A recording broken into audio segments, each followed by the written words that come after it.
भक्ति की 11 भूमिकाएं मधुसूदन सरस्वती ने, जो प्रसिद्ध टीकाकार हुए गीता के, उन्होंने 11 भूमिकाएं दी, जिसमें उन्होंने सबसे पहले ये कहा कि प्रत्येक वह व्यक्ति जो परमात्मा का प्रिय पात्र बनना चाहता है तो उसे प्रथमम महताम सेवा, महान पुरुषों की, गुरुजनों की सेवा करते हुए तद्दया पात्रता, उनकी दया के पात्र बनना चाहिए कि उनकी कृपाएं हमारी ओर लौट सकें और हम योग्यता धारण कर सकें, पात्रता विकसित कर सकें।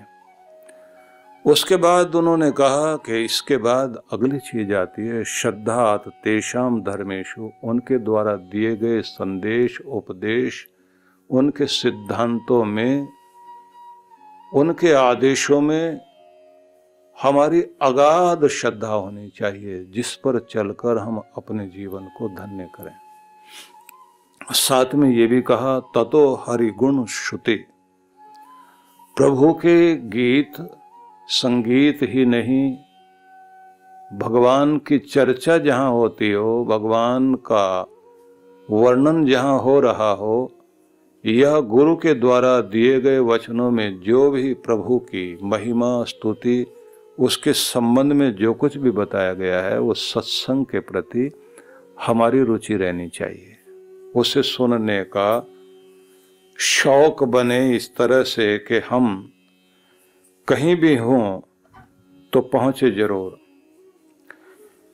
इन 4 गुणों के बाद आगे उन्होंने कहा ततो रत्यंकुरोत्पत्ति ही, उसके बाद कहते हैं कि श्रवण से उस प्रेम के अंकुर की उत्पत्ति होनी चाहिए कि परमात्मा का प्रेम दीवाना बन जाए व्यक्ति। अब सोचिए कि जब यह दीवानगी आती है तो क्या कराती है। व्यक्ति प्रभात में ब्रह्म बेला में उठकर अपने प्रभु का नाम तो जपता ही है, साथ साथ कोशिश होती है कि ऐसे किसी भी स्थान में दर्शन करने के लिए जाएं जहां भगवान के भक्त लोग भगवान की भक्ति करने के लिए बैठते हैं। तो लोग मंदिरों में जाते हैं, तीर्थ में जाते हैं, या फिर किसी अपने अपने धर्म स्थल में जाते हैं। पंजाब में मैंने देखा है कि सुबह सुबह लोग गुरुद्वारों में, जो प्रसिद्ध गुरुद्वारा होता है 50-60 किलोमीटर दूर भी है, तो सवेरे सवेरे अपनी गाड़ी तैयार रखेंगे, मोहल्ले वालों को बोलेंगे कि चलो दर्शन करके आते हैं, मत्था टेक कर आते हैं। तो मोहल्ले भर के लोगों को बैठाएंगे अपनी गाड़ी में, जो भी लोग सवेरे तैयार हो जाते हैं लेकर जाएंगे, छोड़ के आएंगे। वहां जाकर के जो भी मत्था टेकना हो तो टेकते हैं लोग, अपनी अरदास करते हैं, साथ में जो भी शब्द कीर्तन होता है सुनते हैं। जो मंदिरों में जाने के शौकीन हैं, जिनके अंदर वो दीवानगी है, तो वहां जाएंगे। उससे भी ज्यादा बड़ी बात होती है कि वहां जाने के बाद व्यक्ति ये सोचता है मैं प्रभु का सेवक बनूं। हमारे देश में परंपराएं बनी कि नाम के साथ में कुछ शब्द जोड़े, जैसे कोई नाम के आगे बना दिया कि ये शिवदत्त है, शिव जी ने दिया, रामदत्त है। और उधर जो है पंजाब में हम देखते हैं तो वहां राम दित्ता मल, राम जी ने दिया है। इसी तरह से एक शब्द और चलता है जो उत्तर प्रदेश में चलता है, ज्यादातर उत्तर प्रदेश, मध्य प्रदेश और बिहार में, शिव चरण, राम चरण, तो चरण शब्द जोड़ देते हैं। ये कौन है? शिव जी के चरणों में विराजमान व्यक्ति रामचरण है। हम तो उनकी कृपा के पात्र ही नहीं, उनके चरणों में विराजित उनके सेवक हैं। उसी के साथ में एक और शब्द चलता है, वह है दास शब्द चलता है। रामदास, प्रभुदास, हर जगह पर दासानुदास, दास का भी दास। नाम के साथ साथ में फिर ये भी होता है कि मंदिर में गए तो वहां जाकर के व्यक्ति अपने आप को सेवक बनाने की चेष्टा करता है। नाम भी जपें, सेवा भी करें। तो जोड़ों की सेवा करेंगे। जो जूते रखे हुए ना,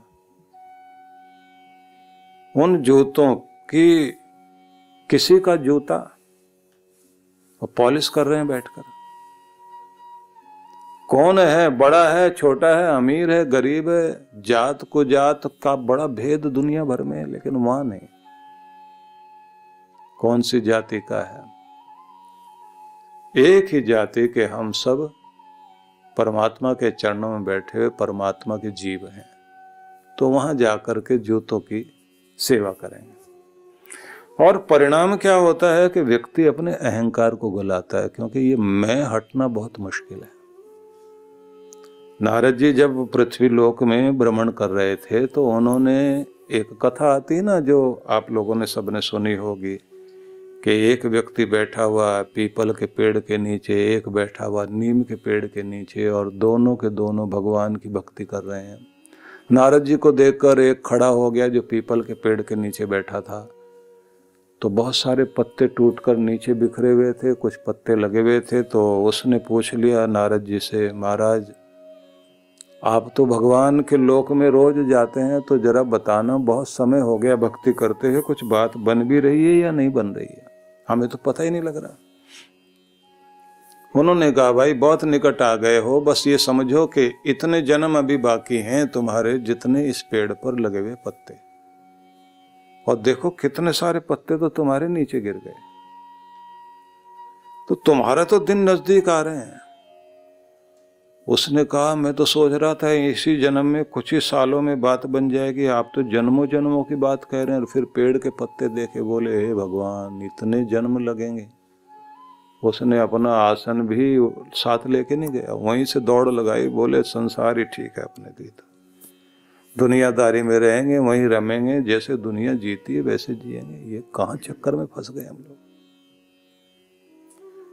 दूसरा व्यक्ति जो बैठा हुआ है वो नीम के पेड़ के नीचे बैठा हुआ भक्ति कर रहा है, वो भी उठ खड़ा हुआ, क्योंकि ऐसा शोर शराबा सुना तो उसका भी ध्यान हट गया। उसने नारद जी को प्रणाम किया और प्रणाम करने के बाद पूछा, महाराज हमारी क्या दशा है। बोले ऊपर देखो पेड़ की तरफ।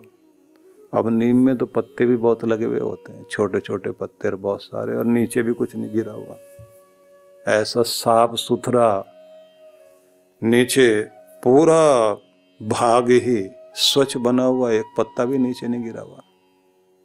नारद जी ने कहा, बस इतने जन्म और। वो तो नाचने लगा। बोले क्या हुआ। बोले इसका मतलब करीब हूं। बोले मैं जन्मों की बात कर रहा हूं, दिनों की पलों की बात नहीं। बोले नारद जी आप एक बात सोचिए, मेरे तो न जाने कितने जन्म बीत चुके। उसकी निकटता का अब तो पता लगा है ना कि नजदीक आ गया हूं, कुछ ही तो और जन्मों की बात है। नारद जी ने देखा उसकी भक्ति को और बोले, भक्त हो सकता है इससे आधे ही जितने पत्ते लगे उससे आधे जन्मों में बात बन जाए। तो इसकी आंख से आंसू बहने लगे और गदगद हो रहे हैं, भगवान स्मरण कर रहे हैं, मुझ में मेरी भक्ति में तो कुछ भी नहीं है, उसकी कृपा में बहुत कुछ है। नारद जी ने फिर कहा, हो सकता है 1/4 पत्तों वाले जन्म ही लगे तुम्हारे। वो अधीर हो गया। उसने कहा कि मैं तो हर पल जुड़े रहना चाहता हूँ, जन्मों जन्मों तक जुड़े रहना चाहता हूँ, बाधा बीच में कोई नहीं आए। मेरी तो इच्छा केवल एक ही है कि मैं परमात्मा का हूँ, और इस दुनिया में मेरी बहुत परीक्षाएं हो रही हैं। रो रो कर आंसुओं से मैंने तालाब भर दिए हैं। जन्म जन्मों तक मर मर करके अपनी हड्डियों के ढेर से इस दुनिया में ऊंचे ऊंचे पहाड़ खड़े कर लिए हैं। जन्म तो बहुत बीत गए हैं, अब तो कृपा हो जाए भगवान, मेरे परीक्षाएं बहुत हुई हैं। खुशी हुई है आज कि मैं नजदीक आ गया हूँ। मेरी मैल गल रही है, मेरे कर्म के कारण नहीं, मेरे प्रभु की कृपा के कारण बात बन रही है। और उसके बाद उसने अपने गुरुदेव को याद करना शुरू किया। गुरुदेव को याद करे और कहे कि सदगुरु आपने विधि दी थी तो मैं निकट होने लगा हूं, आपके द्वारा दिया गया मंत्र और उस मंत्र में आपकी शक्ति और केवल आपकी नहीं पूर्ववर्ती समस्त गुरुजनों की कृपा भी साथ में काम कर रही है, इसीलिए तो ये पत्ते जो और कम कर दिए गए हैं ये उसके कारण है। और नारद जी ने कहा कि समझ लीजिए एक डाल में जितने पत्ते लगे हैं इतने ही जन्म लगे, अब वो तो और बेचैन हो गया, महाराज ये आप कम करते जा रहे हैं। बोले कृपाओं को याद करो, तो उसने अपने पितरों को याद किया और करते हुए बोले मेरे कुल में कोई न कोई धर्मात्मा पुरुष रहे हैं जिनका प्रभाव मेरी जिंदगी में आया है, उनके आशीर्वाद मेरे ऊपर लगने लगे हैं जो और निकटता की बात बनने लगी। अब उसके बाद नारद जी ने कहा कि हो सकता अब इस जन्म में ही बात बन जाए, तो अब की बार तो ये फूट फूट के रोने लगा, महाराज आप लालच दे रहे हैं या क्या कह रहे हैं? नारद जी ने कहा देखो भक्त, बात ना तो जन्मों की है और बात ना किसी वक्त की है। जितने समय में तुम्हारी मैल गल जाए और जितने समय तक तुम्हारे चित्त में पड़े हुए सारे के सारे जितने भी पिछले जन्मों के संस्कार हैं, बीज हैं, कर्मों के जो बीज पड़े हुए हैं, जब वो गल जाएंगे बस उसी समय बात बन जाएगी। हो सकता 2 मिनट में बन जाए, हो सकता सालों में बन जाए और हो सकता जन्मों तक ना बने, क्योंकि ये तो तुम्हारे ऊपर है कि तुम कृपाओं को पा करके कितने संलग्न होकर अपनी मैल को गलाते हो। नहीं तो इस दुनिया में परीक्षाएं सबकी चलती हैं और परीक्षा लेने वाले भी, ध्यान रखना नारद जी बोले, परीक्षा लेने वाले भी गैर नहीं होते, अपने ही होते हैं। रुलाने वाले भी अपने ही होते हैं, अपने ही कठोर बन जाते हैं। किसी का बेटा, किसी का पति, किसी का भाई, किसी का पिता, किसी का मित्र। कौन कैसी कैसी परीक्षाएं ले और कौन कैसा कैसा दुखी करे, कौन कौन कैसे कैसे आपको रुला दे, नहीं पता लगता। और कौन सा वक्त कैसा आ जाए। उन लोगों को देखा है कि जिनके पास में बहुत बड़ा ऐश्वर्य होता है, ये आप सब लोग भी जानते हैं कि एक समय ऐसा आ जाता है कि ऐसे लोग जो है बेचारे इस तरह से दुनिया से जाते हैं कि उन्हें पहचानने वाला नहीं कोई होता। पिछले दिनों मैं एक कोई पत्रिका पढ़ रहा था, तो उसमें कुछ ऐसे बहुत प्रसिद्ध अभिनेता और अभिनेत्रियों का वर्णन था जो अपने समय के बहुत प्रसिद्ध लोग रहे और उनके बहुत अच्छे अच्छे बंगलो थे वहां मुंबई में। समय के साथ में सब बिकता चला गया और एक के संबंध में लिखा हुआ था कि उसकी लाश उठाने कोई नहीं आया, नगर पालिका वाले लेकर के गए और संस्कार किया। और एक महिला के संबंध में लिखा हुआ था कि उस महिला ने अपनी जिंदगी में जो दान पुण्य करके एक हॉस्पिटल बनाया था, आखिर में उसका इलाज उसी में हुआ, क्योंकि न तो घर का कोई और आया न कोई और आदमी। खैराती हॉस्पिटल उसने बनाया था, धर्मार्थ चिकित्सालय जैसे बना देते हैं, उसमें उस बेचारी का इलाज हुआ, वहीं मरी और वहीं से उसको लेके गए। इसलिए ये निवेदन करना चाहता हूं कि परीक्षाएं तो जिंदगी में न जाने कितनी तरह की होती हैं और कैसी कैसी होती है। पता नहीं कौन कौन सा कर्म कैसे सामने आकर के रुलाए। जब हमारे ऊपर महान पुरुषों की दया होती है, उनकी कृपा होती है, पितरों का आशीर्वाद होता है, तो ये बात ध्यान रख लीजिए, उसका परिणाम ये होता है कि आई हुई मुसीबत में कम से कम कोई कवच का काम कर गया, कोई हमें बचा गया, कोई संभाल ले गया। एक सज्जन हमें बता रहे थे कि हम लोग जा रहे थे बद्रीनाथ के लिए और रास्ते में एक्सीडेंट हो गया। कब चोट लगी भी, अब हम सोच रहे हैं कि क्या होगा, तो अचानक एक व्यक्ति कि अभी हम कह रहे हैं हे भगवान बस तेरा आसरा तू बचा, गाड़ी से निकल के ऐसे बैठे हैं, पट्टी वट्टी बांधने के लिए भी अपने ही कपड़ा फाड़ के बांधने की कोशिश कर रहे हैं। इतनी देर में एक गाड़ी आई और वो गाड़ी रुकी और उन लोगों ने, उनमें से एक व्यक्ति उतरा, उसने कहा घबराइए नहीं, मैं डॉक्टर हूँ और मेरे पास में कुछ दवाइयाँ हैं। तो उसने फटाफट ट्रीटमेंट किया और कुछ दवाइयाँ दी और देने के बाद में कहा कि मेरा ड्राइवर आपकी गाड़ी को भी थोड़ा ठीक कर देगा, चलने लायक हो जाएगी।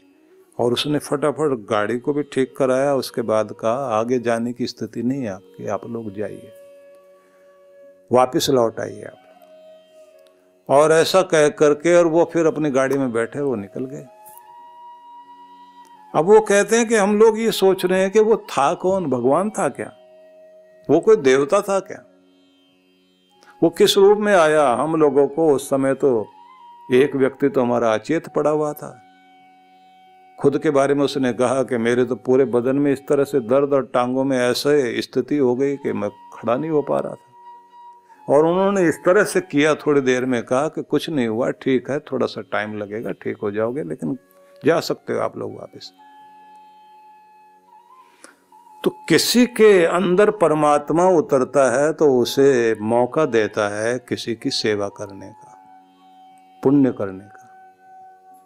और किसी का पुण्य जो है वो सामने, किसी की कृपा सामने आ जाती है तो हमारा कोई कर्म हमें चोट देने के लिए आया, लेकिन बचाव करने के लिए भी कुछ ना कोई चीज आगे सामने आ जाती है। इसलिए बात ये ध्यान रखिए कि सारा दिन आप अपनी तिजोरी भरने में और अपने घर के परिवार के लोगों के लिए भला सोच रहे हो, लेकिन थोड़ा बहुत पुण्य सत्कर्म जरूर करो, थोड़ी बहुत भक्ति जरूर करो। और कोई काम आए ना आए, मुसीबत जब आपके ऊपर आती है, किसी के भी ऊपर आती है, तो आदमी को अकेला कर देती है। उसकी वाणी में ही ऐसा कुछ भगवान डाल देते हैं कि उसकी वाणी का आकर्षण जाता रहता है। व्यक्ति किसी को अपना बनाना चाहता है, झगड़ा हो जाता है। उसके दिल में सबके प्रति प्यार है। वो गया किसी के साथ में जाकर के बात की, भाई साहब मेरा आपके साथ में जो लेन देन था उसमें मेरे इतने रुपए आपकी तरफ बैठते हैं, इतने लाख रुपए का आपको मेरी देनदारी है, वो दे दीजिए। वो बोले बैठो अभी हिसाब करते हैं। हिसाब किया तो उसने आप ही के ऊपर 2, 4, 5 लाख रुपए निकाल दिए और कहा कि मैंने लेने, आपने नहीं लेने। अब आदमी जो है कितने दिनों से आस लगा रहा था कि कुछ नहीं तो इतना वो दे देगा, इतने से मेरा आगे काम चल जाएगा। और जब वहां गए तो लेने के देने, लेने के बजाय देने पड़ रहे हैं। और वो आदमी आंखें निकाल करके उल्टा सीधा बोल रहा है, और आदमी खड़ा खड़ा ऐसे के जैसे जीते जी मर जाए। क्या करूं, कहां जाऊं, कौन देखेगा, कौन पूछेगा। बहुत तरह की परीक्षाएं जिंदगी में हैं। और जैसे वक्त निकल जाता है ना, अच्छा वक्त आ जाए तो आदमी पीछे मुड़ के देखता ही नहीं। उसको लगता है वो तो कोई बात ही नहीं थी, हमने तुम्हारे लिए ये किया, वो कोई बात ही नहीं थी, वो तो छोटी सी बात थी, छोटा सा आपने कर दिया तो क्या हो गया इसमें। दुख को व्यक्ति जिस समय दुख में होता है उसे लगता है हजारों साल लंबी यात्रा दुख की हो गई। सुख आते वो लगता है वो तो बहुत छोटी सी बात थी। इसलिए ये बात ध्यान रख लीजिए कि आपके ऊपर जब कृपा होती है बड़ों की, तो वो कृपा बहुत बड़ा काम करती है। इसलिए कहा गया है कि पहले तो महान पुरुषों की सेवा करते हुए, गुरुजनों की सेवा करते हुए आप उनके दया के पात्र बने कि उनका आशीष आपको मिल सके। उसके बाद कहा है श्रद्धात तेषाम धर्मेषु, उनके द्वारा दिए गए जो सिद्धांत है उनमें श्रद्धा रखें।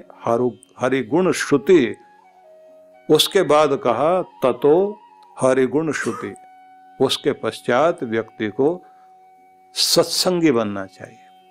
सत्संगी बनने में भी 4 रूप ध्यान रखने के होते हैं। सबसे पहली बात तो है कि सत्संग में बैठना है, रुचि बन जाए, सुनना ही सुनना है। कहते हैं ना हनुमान जी बैठते हैं जहां भी भगवान की चर्चा होती है, तो उसका मतलब यह है कि जो भी भगवान का सेवक है उसकी सबसे पहली कोशिश होती है कि जहां भी गुणगान हो रहा हो प्रभु का, वहां जाकर के मैं बैठूं।